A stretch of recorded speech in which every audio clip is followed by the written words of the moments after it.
Shalom saudaraku yang kekasih dalam Tuhan kita Yesus Kristus.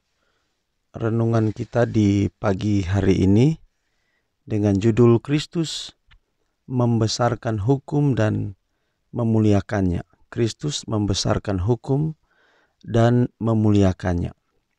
Yesaya 42:21, Tuhan telah berkenan demi penyelamatannya untuk memberi pengajarannya yang besar dan mulia. Sekali lagi, Yesaya 42:21, Tuhan telah berkenan demi penyelamatannya untuk memberi pengajarannya yang besar dan mulia. Hukum pemerintahan Allah baru dibesarkan oleh kematian anak Allah yang tunggal. Kristus menanggung kesalahan segala dosa dunia ini. Kecukupan kita terdapat hanya dalam penjelmaan dan kematian anak Allah. Ia dapat menderita sengsara karena dikuatkan oleh keilahian. Ia dapat menanggungnya karena dia tanpa suatu cacat, pendurhakaan atau dosa. Kristus beroleh kemenangan demi kepentingan manusia. Dengan cara demikian ia menanggung keadilan hukuman. Ia menjamin hidup yang kekal bagi manusia, sementara ia meninggikan hukum dan memuliakannya. Tiap-tiap jiwa adalah di bawah kewajiban untuk mengikuti jejak kaki Kristus. Teladan yang besar untuk keluarga manusia. Ia berkata, "Aku menuruti perintah Bapakku dan tinggal di dalam kasih-Nya." Orang-orang Farisi pikir bahwa ia sedang berusaha hendak mengurangkan tuntutan-tuntutan hukum Allah. Tetapi suaranya berdengung atas telinga mereka berkata, "Janganlah kamu menyangka bahwa aku datang untuk meniadakan hukum Taurat atau kitab para nabi. Aku datang bukan untuk meniadakannya, melainkan untuk menggenapinya."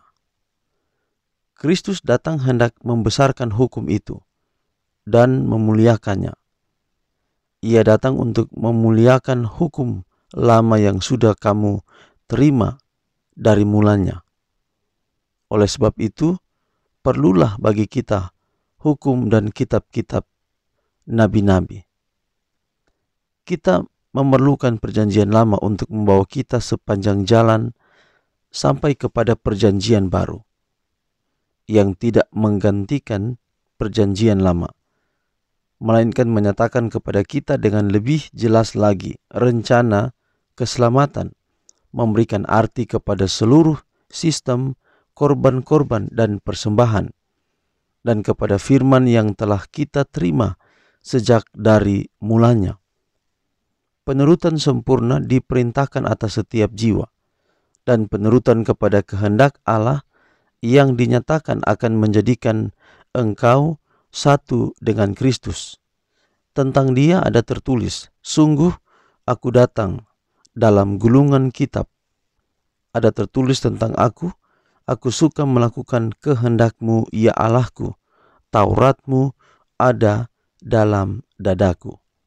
Puji Tuhan, saudara, renungan kita pagi ini bahwa Kristus membesarkan hukum.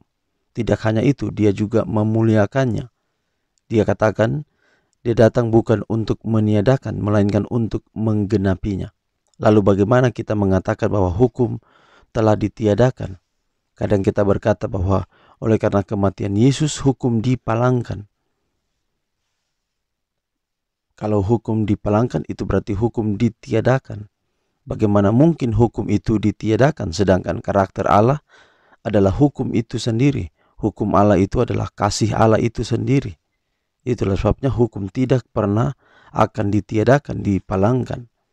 Tetapi justru hukum itu digenapi oleh Yesus, dan itu akan ada terus bahkan sampai di dalam kerajaan sorga.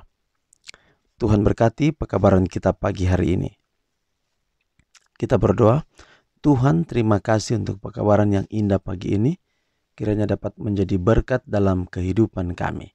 Kami dapat melakukan apa yang Tuhan inginkan melalui mengikuti perintah-Mu setiap hari, bukan dengan terpaksa tetapi dengan cinta dan sayang kepada Engkau.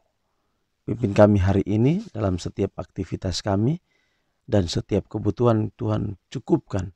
Setiap problema yang kami akan hadapi, Allah adalah solusi dan jawaban dalam hidup kami. Terpujilah nama-Mu, dalam nama Yesus kami telah berdoa. Amin.